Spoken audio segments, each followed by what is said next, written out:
It is May. It is draft lottery month. It's the first full month of the Pacers offseason. Perfect time for a mailbag. What do fans want to know about Pacers player trade values, a Halliburton extension, other draft things? How can the Pacers fit all this stuff into these roster spots? Well, guess what? We'll talk about it all today on the Locked On Pacers podcast. You are Locked On Pacers, your daily Indiana Pacers podcast, part of the Locked On Podcast Network, your team every day.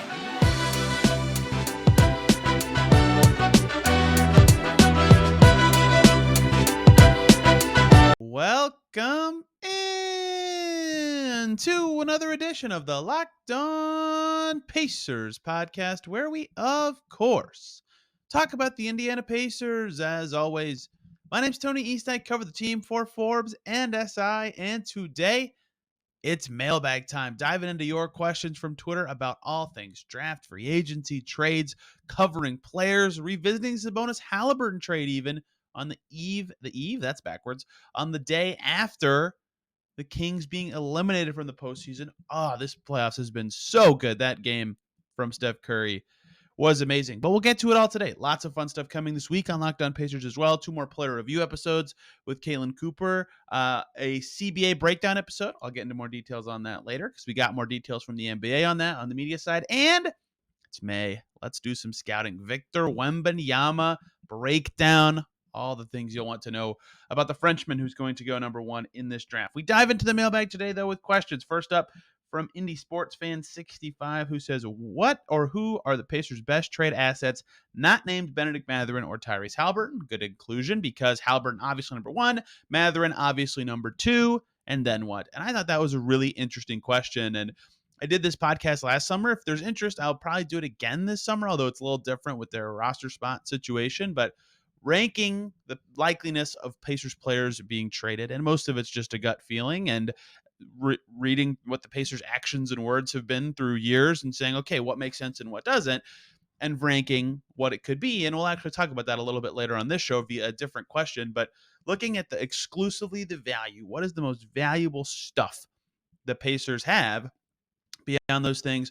I started with their pick this year. Their own 2023 first, I think, is their best asset beyond those two things because of how good this draft is. That pick's floor being 10 is still probably better than any player that the Pacers could trade away in terms of actual value. And if you say, even if they drop a spot, it's still top 8, where, it seems like that's a tiering for some of this, maybe 7. Either way, it's right there, right? That seems like the most valuable thing. And as of this second, a chance to jump in to the top 4 of this loaded draft, obviously valuable. After May 16th, the value of this asset goes down. But it's still, I think, even if it fell as far as the Pacers could possibly fall and was the 10th pick, I still think it'd be probably the Pacers' most valuable trade chip is their own first-round pick this year. After that, it gets a little wobblier. I had 3 things in contention for their second most valuable asset, and that was their own 2024 first-round pick, Miles Turner, and Andrew Nembhard. It's very tricky to determine which one of those there are. Obviously, Miles Turner is better than Andrew Nembhard as a player right now, but Nembhard's much younger and could improve. He's only been in the league 1 year, right? And the big thing here is Nembhard has 2 years left on his deal, guaranteed, then a team option. But if they decline that team option, they can make him a restricted free agent. So a lot more team control, whereas Turner only has 2 years of team control, but he's better right this second. So that's kind of close, late lotto, early outside of the lotto kind of trade value. And that's kind of where, if you look at their 2024 first, where that pick could be landing, depending on where their goals are. That said, that draft doesn't look so good, but their 2025 first should be worse than that. So it's kind of hard to exactly pin that down. But those 3, I think, are all kind of pretty close in terms of value. Pretty solid, but not amazing in terms of what they could net you in a package. But outside of those guys, there's like a lot of stuff that could fetch you a first and the matching salary required in a trade. Like maybe Buddy Hield could get you a late first at this stage, for example, but nothing else that's blown the doors off of someone else. And you can offer all your picks for 7 years and all the swaps in the world to have a compelling trade package. But in terms of the Pacers' best trade asset, it's currently their pick this year. And then I think if I had to rank their second one, I would say Turner second, their own 24 pick third, and Nembhard fourth, but that is just a gut feeling thing. If Nembhard has another solid season, I think he could very easily jump the last two things.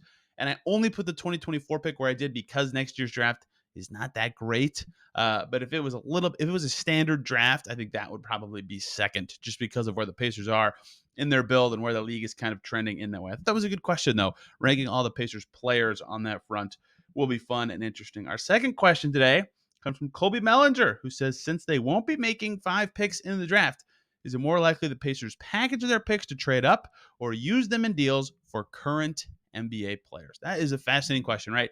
And I did this exercise with Rhett when we did our offseason preview podcast talking about the Pacers. Is the first thing I think the Pacers did or should have done, or maybe not the first thing, but one of the early activities the Pacers likely did when the season ended is looked at their 2 picks, right? They have 26 coming from Cleveland, they have 29 coming from Boston. I bet they looked at slots in the draft, maybe let's just say 16 through 24. I don't know. I'm making up these numbers.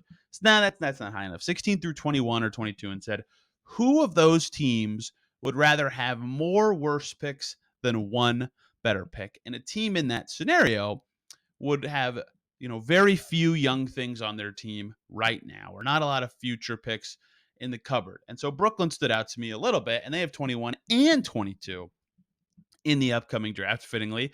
And so that was kind of interesting, right? Because they traded all their picks for Harden, and then they traded Harden away and got some picks back, but they don't have a lot of young guys who are awesome right now. But they have their own 2 first. So do they want 3, or are they trying to be good now? So that maybe doesn't make sense. If Golden State lost in the first round, maybe because they traded away Wiseman, but they have some young stuff. It's hard to find that team. And so without thinking of that possibility, or outside of that possibility, maybe the Lakers would do that. They're at 17. I don't know, though. They'd probably like to trade that for the best player they could at this stage. I think the most likely thing the Pacers do is trade them for established players, because they're trying to win this coming year, right? And I think something that's ruled out from this question, so solely deciding on the binary asking this question, would they rather trade them to trade up or trade them for other players? I think trade them for other players. What this rules out is what the Knicks did kind of in the 2022 draft, and trade them for 2023 picks. Kick them down the line. So for the Pacers, they'd be trading them for 2024, 2025 picks. That might be hard because their picks are so late in the first round. Like, the gamble for the other team is exceedingly poor that they're going to be trading a better pick for a worse pick.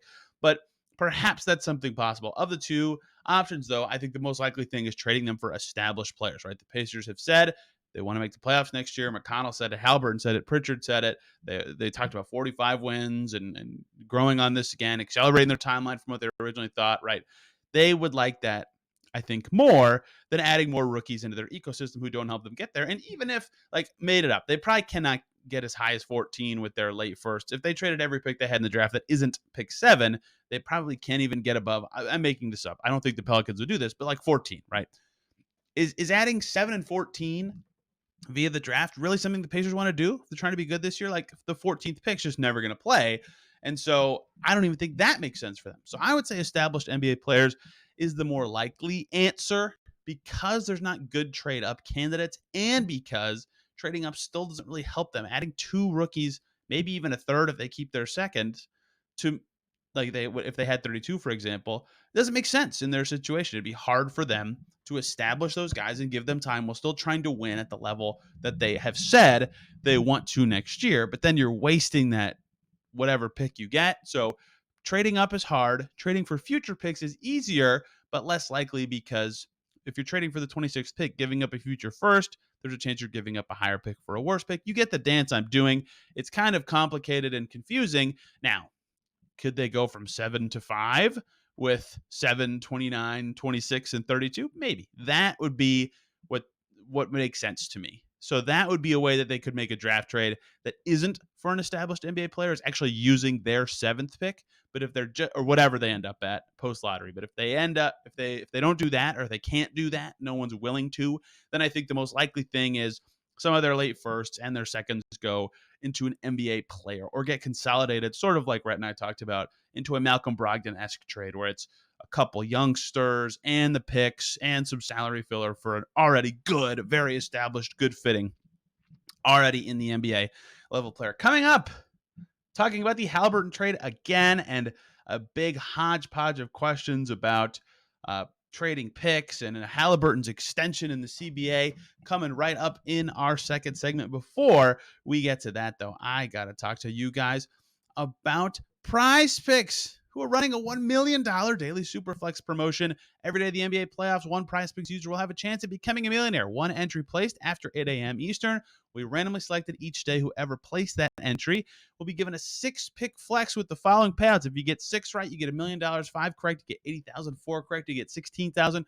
Full details at prizepicks.com/million. You must opt in at that link to be eligible for the entry. And once you opt in, all you got to do is play the game like normal. You could be the lucky winner. PrizePicks daily fantasy made easy, super fun. You just sign up, pick 2 to 6 players where they score more or less in their PrizePicks projection. You get up to 25 times your money. It's just you versus their projections. You can do it for any sport that you like. It's safe, it's fast, it's a minute or less. It's operational all over the United States and Canada. So download the PrizePicks app or go to prizepicks.com. Sign up and play daily fantasy sports. First-time users will receive a 100% instant deposit match up to $100 with the promo code LOCKEDON. If you deposit 100, PrizePicks will give you 100. You deposit 50, PrizePicks will give you 50. But you got to use that code LOCKEDON and sign up for an instant deposit match up to $100 at PrizePicks Daily Fantasy made easy. Thank you, as always, for making Locked On Pacers your first listen today and every single day. Second listen, easy peasy. Locked On Warriors. Hoo. Steph Curry, number 30, maybe the most underrated player in the history of the NBA, given how people are talking about him. He's been the best in the league for a while, for my money, and he showed why over the weekend. 50 points, eliminates the Kings. Unbelievable. Locked On Warriors should be your second listen today to hear more about that. And then go to Locked On Kings with Matt George. What a fun season for the Kings. I'm actually very bummed they're eliminated. I very much enjoyed watching them this season and postseason. And speaking of the Kings, let's start off this segment with a question from the old co-host of the show, Mr. Adam Friedman himself at Friedman5, who says, was the Sabonis Halliburton trade a mistake? No, absolutely not. There's so many fun ways to talk about this trade, even in retrospect, right? I saw this tweet from someone who in the Kings sphere. I don't remember if they cover the team or if they just opine on Twitter, but it was a very good tweet, and I don't want to um, belittle what they do. It was perfect. It was basically, the equation was the Kings are farmers, right? And they traded a Ferrari for a tractor, equating Halliburton to the Ferrari and Sabonis as the tractor. The Ferrari might be more valuable or more people might want it, but the tractor is what the farmer needs. And that was perfect for the Kings, right? He fit really well with them right away. Him and Fox had this great chemistry. It made them awesome. It made them exactly what their fan base needed for the first time in 15 years. They should absolutely have done that trade. The Kings did a fantastic job. They were the 3rd seed in the West. They were 1 win away from knocking off the reigning champs. Right now, it looks like the Kings won. But here's what I'll say. I will never, ever say the Pacers lost this trade, even if Halliburton, this is his peak level right now. And here's why I will say that forever and ever, something that I think is never talked about with this trade. Could the Pacers have ever gotten something better than Tyrese Halliburton for Domantas Sabonis?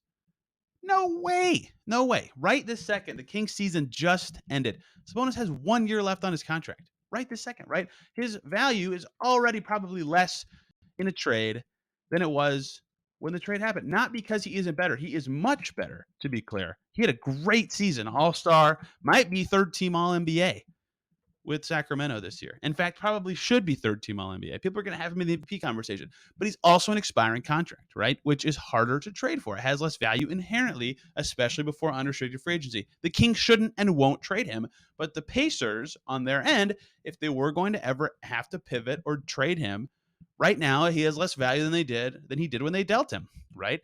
They traded him at probably his peak value. 2.5 years left.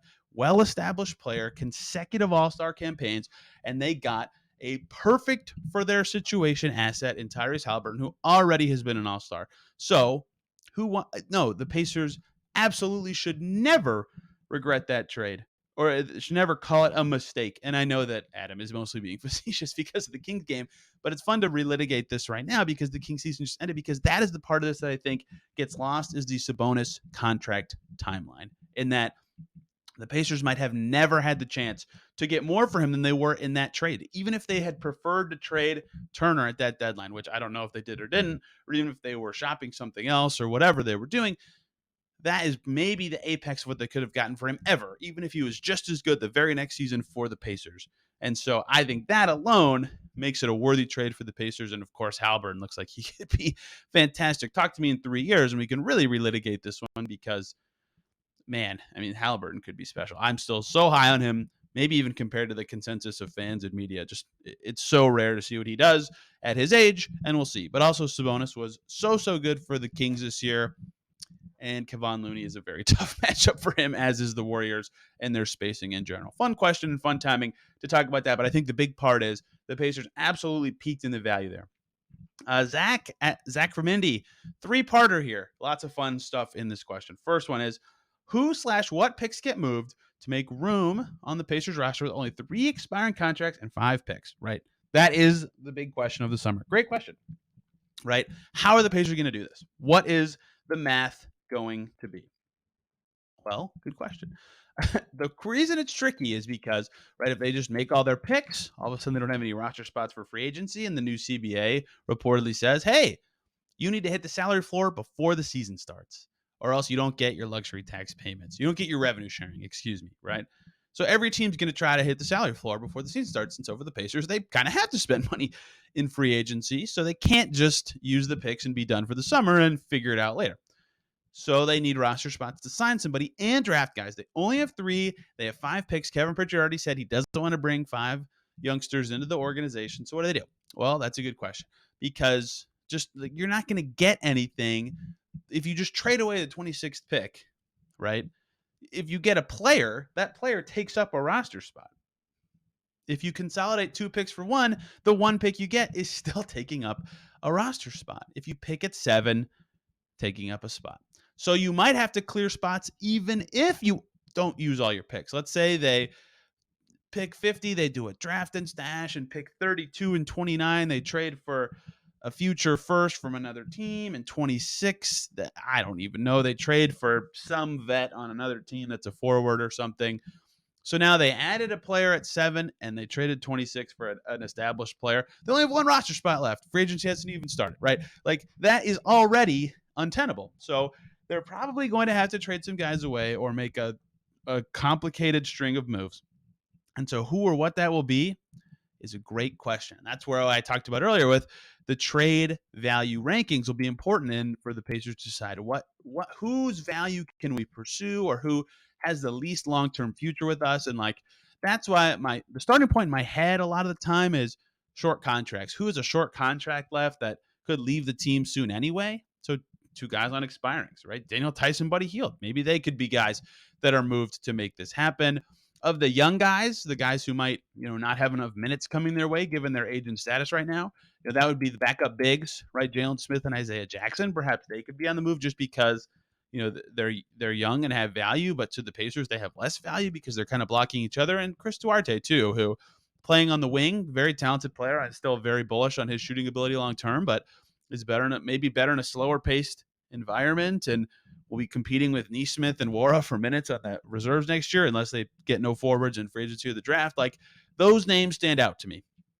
A lot of other names could be moved in theory for various reasons, but their situations with the team, those 4 names I just said, Duarte, Tice, Hield, and a backup big, seem like the most likely clear roster spot kind of stuff. And also like this question via Twitter has a 1B, which says, has O'Shea Brissett played his last game for the Pacers? I mean, I would be guessing yeah. And it's only because of the roster spot thing. Maybe they do have interest, but it's just they can't offer him playing time. So why would he want to? And, why would they be? I don't know. It doesn't make sense from the roster spot perspective. If one opens up, he's close with the team. He's on their timeline, sure. But, I would guess that letting him walk is an easy way to get a spot. And one of George Hill or James Johnson, a similar thing. But that's a good question and something the Pacers will have to answer in a very confusing way. Question 2 from Zach is, will there be a player option on Tyrese Halliburton's extension? Great question. Probably the biggest thing that will happen to the Pacers this offseason. It's possible they can extend Tyrese Halliburton July 1, and they should just throw him the maximum amount of money that he can possibly get. And fortunately for the Pacers, he becomes a free agent next summer. That's pre the second cap spike from the CBA and pre TV deal. I mean, maybe the spike is going to be the max 10% anyway, but they're getting the extension done now. Could be beneficial for them depending on how much money comes in from the TV deal. Doesn't matter what I'm saying right now. What matters is if they're going to do 5 years at the max anyway, it should be easy to negotiate an extension with Halliburton. But what happens with some of these young guys negotiating these rookie extensions who are amazing is they say, I want a player option, right? I will re-sign with you, and I am a face of your franchise, but I want a player option so that I can be a free agent sooner and get more money at that time when the cap is higher. And sometimes teams just oblige. Zion Williamson got one. Donovan Mitchell got one, for example, but not everybody gets them. A lot of players get straight 5-year deals as well. That's what the team wants because then they have an extra year of team control on the contract. So Halliburton, if the Pacers have their way, which every team with an all-star who's young would want this, is they'll hope he just signs a straight 5-year max extension. Their hope is he'll sign a 5-year extension for the minimum, but obviously within reason, they'll hope he signs the 5-year max extension. But Halliburton will hope for the player option because then 4 seasons after now, 5 seasons really, because the last year of his rookie scale deal matters, he could opt out. And even if he wanted to sign with the Pacers, he could do it for more money. Now, the Pacers have the advantage of they acquired Halliburton on his rookie scale deal, so they can give him one of the designated extensions if he ever makes All-NBA after his 7th season in the league, and no other team could do that. So they'll have ways to keep him before that expires anyway, but I bet Halliburton and every player ever will hope for the player option. Because of the cap rising as much as it looks like it could, 10% a year is what the CBA, for smoothing purposes from the TV deal, right? There's a chance that if it goes up 10% again next year, which is possible, the NBA estimate was a little less than that last time they sent one out. If it goes up 10% again next year, and then 10% again every year through the TV deal, that 10% cap raise is bigger than the maximum raise a player can get on their contract, which is 8%. And that's on the first year of their deal, not every single year. It's that 8% on the first year, every year added. So because the cap increase goes faster than his raises, even if the Pacers gave him the most they could, the designated rookie extension, which is 30% of the cap and 8% full bird rights raises and all the money possible, already in 1 year after signing, it would be a sub-max deal. It would only be a max deal in the first year. And so Halliburton opting out means he gets more money. And because it could be 10% raises every year because of the new TV deal, we're talking about a significant sum of money by maybe the third or fourth year. Not a significant, like, oh my gosh, but just a big chunk. And so if you're Tyrese Halliburton, you might want that. And so because the cap could rise by more than his deal, I bet he would want player option. And if that's what it comes down to, I'm giving it to him if I'm the Pacers. And I'm betting he makes All-NBA enough that I can give him the designated extension in the future to keep him anyway. The last question from this tweet is, expect a full breakdown on CBA's effect on the Pacers at some point. Yes, this week. That will be an episode on the show, either Wednesday or Friday, depending on scheduling with other guests, because the NBA did send out this little PDF thing for media to see some of the high-level changes in the new CBA. One more segment here today. It's a mailbag. If you've listened to a lot of these, you know I have to do an AJ Reese segment because he sent me 4 questions, which I really appreciate because they're all very different than the vibe you've gotten so far. A little bit about jerseys, interacting with players, the future of the Pacers, and the Fever. It's all coming to close out today's show.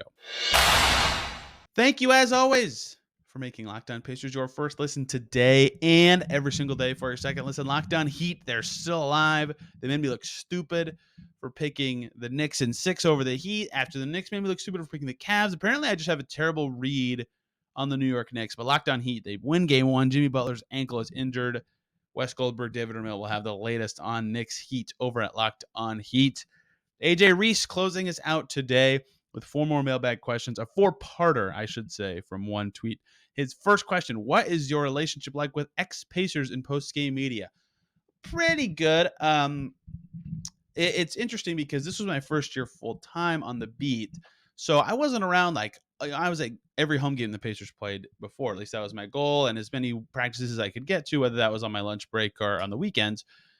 But not, not every player remembers me. Domas did when I saw him for the first time in Sacramento, and he told me he would, connect with me after the game for questions and stuff. Like he was awesome. Justin Holiday did. A couple other guys have as well, but not all of them do. So the ones that do, just like, you just talk about their time with the team a little differently, or you remember things that their local beat might not know, and those are usually pretty positive interactions. The ones who don't remember you, it doesn't really matter. Like, I'm not gonna change what I ask, but it certainly changes the vibe of it, or like how conversational it feels, if that makes sense. But usually pretty good. And I think now that I'm around way, way, way more, it will be better just because I'll be more recognized by them because I'll be around more. It's not that it won't change anything about the interaction or anything, but the relationship will be better, which will lead to better, conversation and better answers and better discussion on this podcast and in articles. Two, funniest interaction with a player before or after a game. I'll never forget Malcolm Brogdon trying to pour his water bottle into a cup right when I asked a question. It was so loud, and he put it right in front of the microphone on the podium stand. So all you can hear while I'm asking the question, they uploaded this one to YouTube. The Pacers did, because they put a lot of their media availabilities on there. You just hear a glugging sound the whole time. And halfway through my question, he just says, "My bad," and keeps laughing. You've all probably seen the one with Halliburton and Hield from this season where they're just, being goofy back and forth for 10 minutes, basically. Like, we were all just laughing the whole time.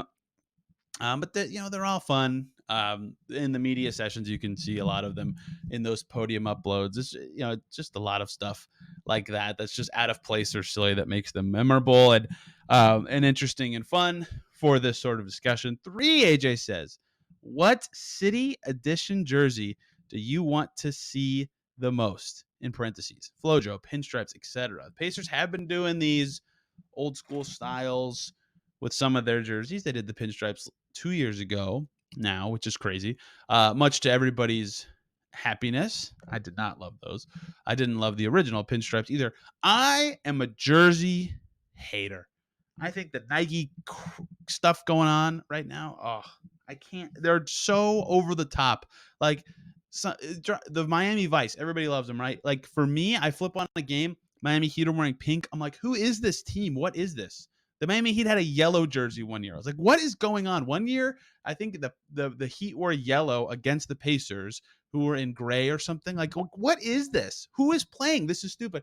Some of the Nike ones look nice, or like they look simple, but I just love like clean, one color, one block of text jerseys. Celtics every year, home run. Chicago Bulls every year, home run. Classic, easy, sleek. They wear the right color for the right games. Some Nike jerseys good.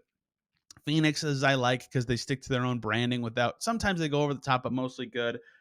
For example, I really like Phoenixes. My favorite Pacers jersey ever, probably like their early '80s, like when they really leaned into the navy for the first time and went away from kind of the royaler blue, and they just said Indiana on the front in like italics, basically. I mean, I don't, the Flojos are pretty good.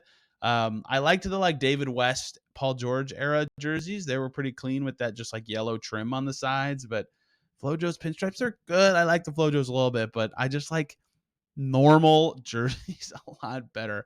Even the first iteration of Pacers jersey that it literally just says Pacers in yellow text on a blue jersey. Like, just do that. it just do that. That would be my choice. Obviously, that will never happen because of the way Nike likes the creativity and the new jersey every year and yada, yada, yada. And I get it. And people like them, and that's great. And I am a hater. AJ's last question.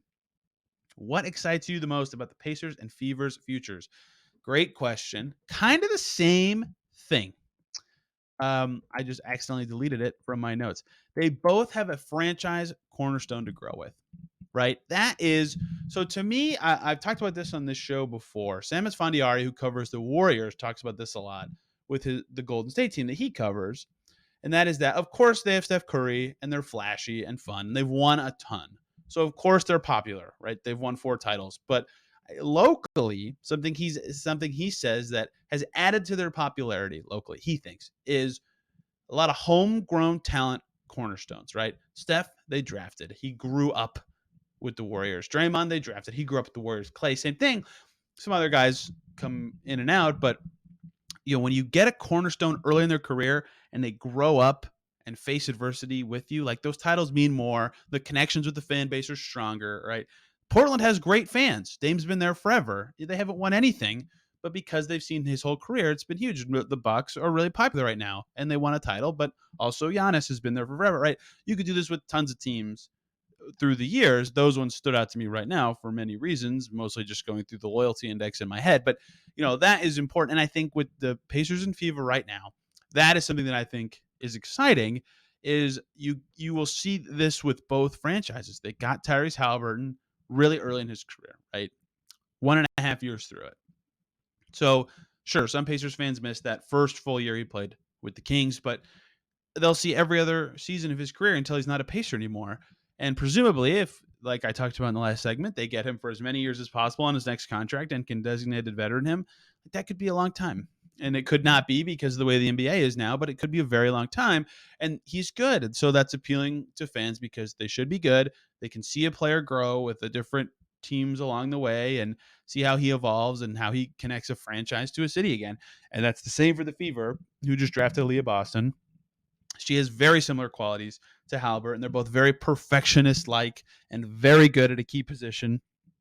Boston is a very, very good defensive center. Maybe the best player on the Fever the first second she steps on the floor. We'll see. Kelsey Mitchell is going to push her, but they both have very similar qualities, and I think the fact that they'll both be with their current team for a while will help with fan connection, will help with their growth, will help with the team's growth. And I think that is exciting and unique about the direction they're both headed in. And ironically, both are really entering year 2 of a rebuild. I think the Fever are kind of a little behind the Pacers because they just switched coaches. Like they just did their Carlisle hire this summer, if you will. But Christy Sides is a first-year coach. We'll see what happens.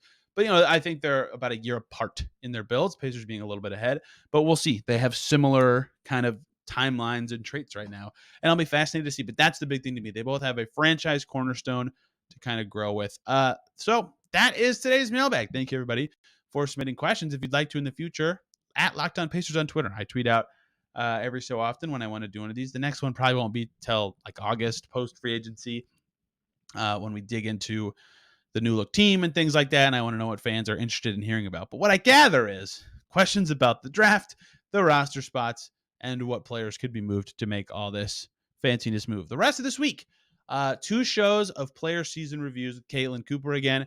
1 full episode on Andrew Nembhard later this week. And tomorrow, I believe, is going to be veteran, air quotes, guards we're calling it, Chris Duarte, TJ McConnell, and Buddy Hield.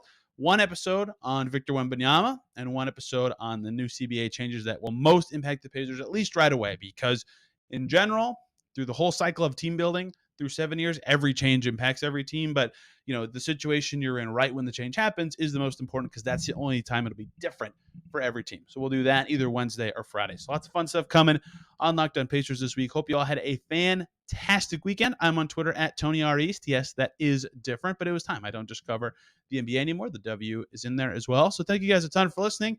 Have a fantastic day. We will see you tomorrow.